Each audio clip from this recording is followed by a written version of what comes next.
Segunda parte. Llanto y confusión de Israel, exhortaciones y promesas, la invasión extranjera anunciada y descrita. Jeremías 3, 21 y 4 en adelante. El encargo que Dios presenta contra Israel por su infidelidad, han abandonado a Dios. El llanto suplicante de los hijos de Israel al humillarse ante el Dios de sus padres y confesar así que han pervertido su camino de Jehová. Su Dios se ha olvidado. El pecado es desviarse por caminos tortuosos, torcidos. El olvido del Señor nuestro Dios está en el fondo de todo pecado. Si los hombres se acordasen de Dios, no por transgredir la invitación que Dios les hace para que vuelvan. Volveos, hijos apóstatas, los llama hijos, y se siente hacia ellos compasión y ternura del Padre. Pero apóstatas, porque de Él se han apartado. Los vocablos hebreos, aunque diametralmente opuestos, son semejantes, y la idea que comporta es un lugar de ser Shababim, apóstatas, que sean Shabim, penitentes. Dios les promete que si se vuelven, Él sanará su apostasía. Mediante su misericordia perdonará su paz tranquilizadora y su gracia renovadora. El presto consentimiento que dan a esta invitación es como un eco del llamamiento de Dios, como una voz que devuelve lejanas paredes. Así vienen estas voces de quebrantamiento, corazones que dicen que volveos. Responden ellos: aquí estamos, hemos venido a ti. La respuesta no puede ser más pronta. Vuelven dedicándose a Jehová como a su Dios. Hemos venido a ti porque tú eres Jehová nuestro Dios. Ha sido un pecado y una locura. Nos hemos alejado de ti. Vienen al reconocer que solamente de Dios les puede venir la ayuda. Nótese doble, ciertamente falsedad eran los collados y los bullicios sobre los montes. Aquellos clamores orgiásticos con que acompañaban nuestro culto a la falsa deidad. Ciertamente en Jehová nuestro Dios está la salvación de Israel. La apostasía comienza por dudas. La fe se sostiene sobre certezas sin evidencia sensible. No hay salvación sin Dios por medio del que envió a este mundo por único mediador. Vienen y justifican a Dios en las acciones que han sufrido y condenándose a sí mismos en las transgresiones que han cometido. La confusión, es decir, el vergonzoso culto a Baal, consumió el trabajo de nuestros padres, es decir, todo lo bueno que nuestros padres habían obtenido con sus honestas labores, sus ovejas, sus vacas, sus hijos y sus hijas. Es posible que aludan a sacrificios humanos. Los verdaderos penitentes han aprendido a llamar al pecado confusión vergonzosa. Ofrecen las señales genuinas de un sincero arrepentimiento. Yazcamos en el polvo en gesto de penitentes. En nuestra confusión, es decir, avergonzados de nuestro pecado y arrepentidos, ellos que nos cubran nuestra frente como un vestido, porque hemos pecado contra Jehová nuestro Dios, nosotros y nuestros padres, desde nuestra juventud y hasta este día. Somos pecadores por herencia, nosotros y nuestros padres, también lo somos por costumbre inveterada desde nuestra juventud. Lo somos de manera obstinada hasta este día y no hemos atendido a la voz de Jehová nuestro Dios. Quizás los dos primeros versículos de este versículo estaría mejor al final del capítulo anterior, pues van dirigidos a Israel, el reino del norte, animándoles a no ceder en su resolución de volverse a Jehová. El resto del capítulo concierne a Judá y Jerusalén. Son llamados a arrepentirse y reformarse. Se les advierte de avances de Nabucodonosor y de su ejército contra ellos, para impresionarle Mas el profeta se lamenta amargamente y simpatiza con su pueblo en las calamidades que les ha sobrevenido. Cuando Dios invitó al apóstata a Israel a volverse, ellos respondieron de inmediato: aquí estamos, hemos venido a ti. Ahora Dios se da por enterado de la respuesta de ellos. Dices que has vuelto a mí, entonces has de mostrarlo.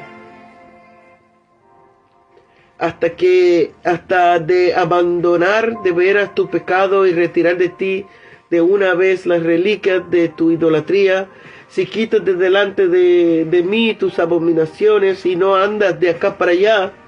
Debían quitar de la vista de Dios todo lo que oliese a idolatría, porque era una provocación a los ojos puros de la gloria de Dios. Y cuando haya necesidad de jurar, han de jurar: vive Jehová. Esto es, solo en el nombre de Jehová lo harán, y con las condiciones para que dicho juramento sea aceptable a Dios, a saber, en verdad, porque en juramento falso en nombre de Dios es sacrilegio y blasfemia en derecho, de forma que no se perjudica el prójimo en justicia, ajustándose a lo que Dios ha prescrito en su ley. Dices que has vuelto a mí, entonces no solo serás bendecido, sino que también serás bendecido para las naciones, cuando jures en el nombre de Jehová y lo hagas en verdad, en derecho y en justicia. Entonces las naciones se bendecirán en el Jehová, y en él se glorificarán. Serán benditas para todos, porque la vuelta de ellos a su Dios será el medio de que vuelvan a él otros que nunca le conocieron. Se bendecirán a sí mismos en el Dios de verdad, y no en los falsos dioses se glorificarán en él. Harán de él su gloria. El profeta se dirige ahora en nombre de Dios a los nombres del lugar en el que mismo vive. Recordemos la palabra que proclamaron hacia el norte, para consuelo de los que ya estaban en el cautiverio. Veamos lo que ya a decir ahora a todo varón de Judá y de Jerusalén, que estaban aún en prosperidad, para convicción y despertamiento de ellos. En estos dos versículos le exhortamos al arrepentimiento y a la reforma de vida, para impedir así la desoladores juicios que estaban a punto de irrumpir sobre ellos. Lo que se requiere de ellos han de obrar en el interior del corazón de forma parecida a como obran en el terreno del que esperan algún provecho. Harad campo para vosotros y no sembréis entre espinos, a fin de no trabajar en vano como lo habéis hecho durante mucho tiempo. Aceptad con visión antes de recibir la bendición, y quitad los espinos, todo eso que todavía guardáis y está ahogando el futuro que había de dar en vosotros la palabra de Dios. Un corazón que no se siente contrito y humillado es como un campo sin arar, sin sembrar, sin ocupar. Esos duros terrones han de ser destripados, esos nocivos espinos han de ser arrancados de cuajo. Sol y lluvia de alma. Se nos impone un serio examen de conciencia, que hay que adentrarse en lo profundo del corazón, roturando así el barbecho, arrancar las corrupciones como espinos, ahogan nuestras mejores resoluciones, quitar la dura excrescencia que se ha formado sobre tu corazón y que impide recibir la exhortación. Esta circunstancia verás importa y no del cuerpo, pues esta es un mero signo, mientras que aquella contiene las cosas significativas. La amenaza que se cierne sobre ello no sea que mi ira salga como fuego y se encienda, y no haya quien la pague por las maldades de vuestras obras.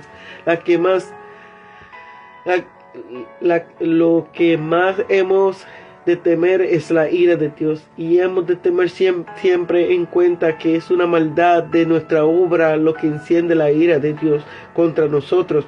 La consideración de inminente peligro debería despertar en nosotros el deseo de santificarnos para la gloria de Dios y para ellos. Echar siempre mano de la gracia que está en nuestro alcance. Dios emplea su acostumbrado método de avisar antes de herir. En estos versículos Dios notifica a los de Judá la general desolación que iba a sobrevenir en breve por medio de la invasión extranjera. Esto ha de ser anunciado en todas las ciudades de Judá y en las calles de Jerusalén, a fin de que todos puedan oír y ser así traídos al arrepentimiento o dejado sin excusa ninguna. Se declara la guerra y se da noticia del avance del enemigo. Hay que tocar la trompeta, hay que alzar bandera, no para llamar a entrar en combate, sino como señal que indica la dirección de Sion, hacia donde ha de marchar los refugiados. Las masas que escapan de los lugares indefensos han de reunirse al final y entrar en las ciudades fortificadas. Escapad y no os detengáis. Prosigue, es decir, corred a refugiaros y no permanezcan en el lugar donde estáis. Llega un emisario con la noticia de que el rey de Babilonia se aproxima a la ciudad con su ejército. El enemigo es comparado a un león que sube a la espesura, hambriento en busca de su presa. Las indefensas pestes del campo se quedan solo petrificadas de terror. De esta forma se vuelven fácil presas para Nabucodonosor, que es este león rugiente y rampante, el destructor de las naciones, ahora en camino hacia un país de Judá. Ese destruidor de los gentiles será también destruidor de los judíos, ya que estos por su idolatría se han hecho semejantes a los gentiles, han salido de su lugar de Babilonia, su cubil contra la tierra palestina, para ponerla en desolación. Tus ciudades quedarán asoladas y sin morador. A un viento seco y fuerte que echa a perder los frutos de la tierra y los marchita, vienen de las alturas del desierto, expresión con que se designa al siroco, que se levantan remolinos de fino polvo. Así viene el ejército caldeo, como este viento demasiado fuerte, no para aventar ni a limpiar, sino a destruir.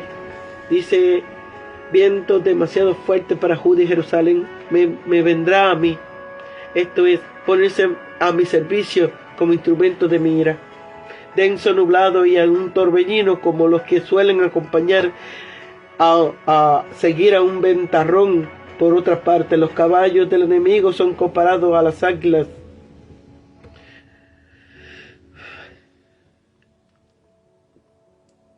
Para torbellinos y Habacuc 1:8 para águilas. Mejor buitres. A vigías, no del pueblo, sino del enemigo, es decir, una porción de vanguardia del ejército caldeo que vienen a iniciar el bloqueo, vigilando para hallar una oportunidad de tomar por asalto la ciudad. Son comparados a los guardas del campo, porque vigilan desde todos los lados. La causa lamentable de este castigo: han pecado contra Dios. Son ellos los que tienen toda la culpa de esto. Por eso se rebeló contra mí, dice Jehová. Los caldeos estaban abriendo brechas, pero era el pecado que había abierto la grieta para que pudieran entrar. Tu camino y tus obras te acusaron. El pecado es la causa de todos los males. Dios estaba airado con ellos a causa de su pecado. Era la ira de Dios la que hacía temible el ejército caldeo. En su justo enojo, Dios los condenó a sufrir este castigo. Y ahora yo también pronunciaré juicio contra ellos. Los efectos lamentables de este castigo: el pueblo que había de luchar caerá en la desesperación y no tendrá ánimo para hacer la menor resistencia al enemigo. Por esto, vestidos de saco, en Deshat y Ollán, en lugar de ceñirse la espada, se ceñirán el saco. Cuando el enemigo esté aún distante, se darán por derrotados y gritarán: al final, ay de vosotros, porque estamos perdidos. Judá y Jerusalén tenían fama por la valentía de sus hombres, pero véase el afecto del pecado al privarle de la confianza hacia su Dios. Le priva de la bravura hacia los hombres. Y sucederá en aquel día, dice Jehová, que desfallecerá el corazón del rey y el corazón de los príncipes, tanto el rey como sus príncipes nobles y consejeros serán presas de desmayo. A los sacerdotes competían competía animar al pueblo y decir: no desmaye vuestro corazón, no temáis. Pero ahora los sacerdotes mismos estarán atónitos, es decir, constelados, sin fuerzas para animar al pueblo. Nuestro Salvador predijo que en la destrucción de Jerusalén desmayarían los hombres de miedo. Se queja el profeta de que el pueblo estaba engañado. Lo expresaba de forma extraña y dije: ay Jehová Dios, verdaderamente en gran manera has engañado a este pueblo, diciendo: paz tendréis. No, es cierto que Dios no engaña a nadie, pero el pueblo se ha engañado a sí mismo con la promesa que Dios le había hecho. Confiaban en todo trance en ella, sin preocuparse de cumplir las condiciones. Así se engañaban a sí mismos y luego se quejaban de que Dios les había engañado. Los falsos profetas le engañaban con promesas de paz que le hacían en el nombre de Dios. Y Dios permitía que los falsos profetas le engañaran para así castigarle por no haber recibido el amor de la verdad. Los esfuerzos del profeta por desengañarles les muestran las heridas que tienen en su pecado. Deberían descubrir las causas del castigo. Esta es tu maldad, por lo cual esta amargura penetra hasta tu corazón. La espada te ha penetrado hasta el alma. Le muestra también el remedio. Lavad de maldad tu corazón, oh Jerusalén, para que seas salva. Al decir a Jerusalén, quiere decir cada uno de los habitantes de Jerusalén. Cada uno tiene su propio corazón. Es la reforma personal la que causa la nacional. La que causa la nacional. Cada uno debe volverse de su mal camino y limpiar su mal corazón. No puede haber liberación sin reforma, y solo es sincera la reforma que llega hasta el corazón, pues del corazón salen los siniestros pensamientos que moraban en el interior de ellos. El profeta se angustia aquí hasta la agonía y clama, sufre un dolor muy agudo, y se extraña, me duelen las fibras de mi corazón.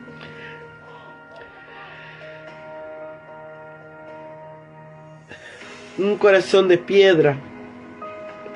Estas son obras patéticas para derretir un corazón de piedra. Un hombre bueno en un mundo tan malo como este no puede menos de ser un varón de dolores. No se duele a sí mismo, sino por ninguna aflicción de su familia, sino puramente por la situación lastimosa del pueblo. Son muy malos y no quieren reformarse. Lo dice Dios mismo, porque mi pueblo es necio. Entonces son necios. Dios le llama mi pueblo. Ellos no lo conocen a Él, pero Él sigue conociéndolo. Solo son sabios para hacer el mal, pero para hacer el bien no quieren. No saben aplicar el entendimiento a practicar el bien, sino solo a tramar el mal. Son muy miserables y no pueden ser aliviados. Grita el profeta: no callaré, porque has oído sonido de trompeta. Oh alma mía, pregón de guerra. No ha sido propiamente el oído del profeta el que ha escuchado el sonido de la trompeta, ni el pregón de guerra, sino su alma, porque lo oye y lo ve por medio del espíritu de profecía que le introdució en el alma la palabra de Dios.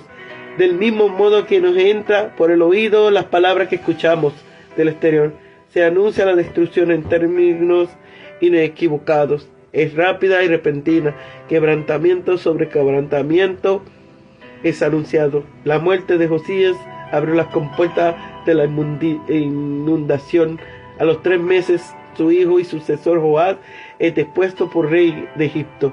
Durante los 2 o 3 años siguientes, Nabucodonosor pone sitio a Jerusalén y se apodera de ella. Y a partir de esto acomete constantemente contra el país hasta arruinarlo completamente con la destrucción de Jerusalén. Pero de repente son destruidos mis tiendas, en un momento mis cortinas, pues el país fue ya devastado en un principio, ya que los pastores y todo lo que vivían en la tienda fueron saqueados de inmediato.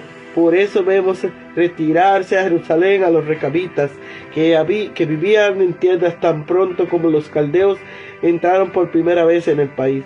La guerra continuó porque el pueblo estaba muy obstinado y no quería someterse al rey de Babilonia, sino que aprovechó todas las oportunidades para rebelarse contra él. De eso se hace eco el profeta. ¿Hasta cuándo he de ver bandera? He de oír sonido de trompeta, como si dijere, va a devorar para siempre la espada, toda la tierra es destruida. Lo mismo en la frase siguiente, hasta quedar finalmente hecha un caos, asolados y vacíos. Los mismos vocablos, incluso la frase final del versículo, y no había en ellos. Los cielos, luz, parece aludir a la tiniebla que estaba sobre la superficie del abismo. No solo la tierra estaba hecha un caos, sino que hasta el cielo desfruncía el ceño. La calamidad misma era como una densa y oscura nube, a través de la cual eran incapaces de contemplar su verdadera situación calamitosa. Como en todos los grandes juicios de Dios, la naturaleza se asocia mediante fenómenos extraordinarios. Montes y collados se bambolean mientras desaparece la población humana, las aves. La última palabra en desolación, vegetación, la desolación es completa. En medio de este cuadro tétrico se filtran unas dulces palabras de Dios, porque así dice Jehová: toda la tierra será asolada, pero no la destruiré del todo. Toda, pero no del todo. Dios siempre se reserva un remanente. Jerusalén volverá a ser edificada y la tierra volverá a ser habitada. Esto se dice para consuelo de los que tiemblan ante la palabra de Dios. La intercesión de este versículo 27 parece romper la conexión del versículo. El profeta continúa profetizando destrucción. En efecto, Dios sigue diciendo que no va a desistir de su resolución de entregarlos a la ruina, puesto que ellos no pueden desistir de su pecado, para que la que no podría menos de ir tras de sus amantes va a verse despreciada por ellos. Se ilusionaba con el pensamiento de que podrían hallar algún medio para salir de este atolladero, pero el profeta les dice que todo lo que hagan no les va a servir de nada. Y tú, destruida, que hace que te vistes de grana, compara Jerusalén a una ramera abandonada por todos los amantes que solían cortejarla. Hace todo lo que puede para presentarse ante las naciones como un país importante, un aliado de mucho valor, pero todos estos procesos de ficticio embellecimiento no sirven para nada. Sus tan solicitados amantes no se dejan impresionados por la apariencia. Al final, más aún, no contentos con menospreciarla, quieren darle muerte. El espíritu profético se lo anuncia a Jeremías. Jeremías lo presiente y oye el clamor angustioso de la hija de Sión, que viéndose morir entre los dolores de parto a manos de asesinos, extiende inútilmente sus manos en señal de dolor, acaso en busca de ayuda, o en un último esfuerzo por librarse del invasor. Alusión a la historia de Jezabel, que pensó que si se embellecía su rostro podría escapar de la calamidad que le esperaba, pero en vano.